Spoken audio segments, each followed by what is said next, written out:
Aujourd'hui, j'ai eu une conversation téléphonique constructive avec le président Trump. Nous avons décidé de lancer des négociations globales pour établir une nouvelle relation économique et sécuritaire entre nos deux pays souverains, à commencer après les élections fédérales. Vous avez mentionné que vous ne parleriez à M. Trump que s'il respectait la souveraineté du Canada.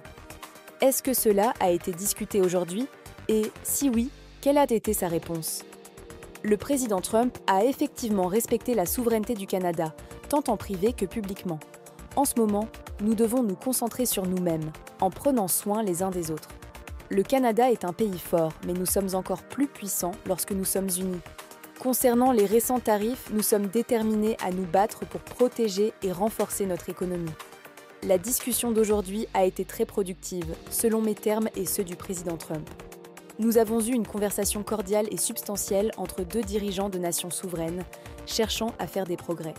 Je promets solennellement de défendre les travailleurs canadiens et nos entreprises, ainsi que notre histoire, nos valeurs et notre souveraineté. Il n'est pas question de négocier la gestion de l'offre. Nous avons besoin d'un gouvernement et d'un Premier ministre engagés sur ces questions avec un mandat fort.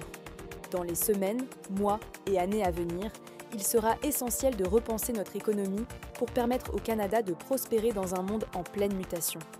L'ancienne relation que nous avions avec les États-Unis, marquée par une intégration économique croissante, une sécurité renforcée et une coopération militaire, est désormais révolue.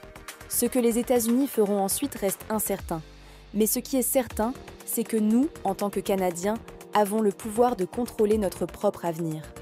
Lors de notre échange, le président n'a pas mentionné de retrait des tarifs sur les automobiles, l'acier ou l'aluminium. Le Canada préfère que le Mexique soit également impliqué dans ces discussions, car c'est un partenaire important avec lequel la coopération a été très fructueuse. Cependant, je ne suis pas sûre qu'il y ait eu beaucoup de progrès à ce sujet. Cela modifie le cœur du débat sur la nécessité de renégocier et de créer un nouveau partenariat entre le Canada et les États-Unis. Ce besoin est d'autant plus évident avec le nombre de tarifs imposés, l'incertitude qu'ils génèrent et l'ampleur des ambitions de l'administration américaine. Tout cela nous amène à conclure qu'il est essentiel de développer un nouveau partenariat avec les États-Unis.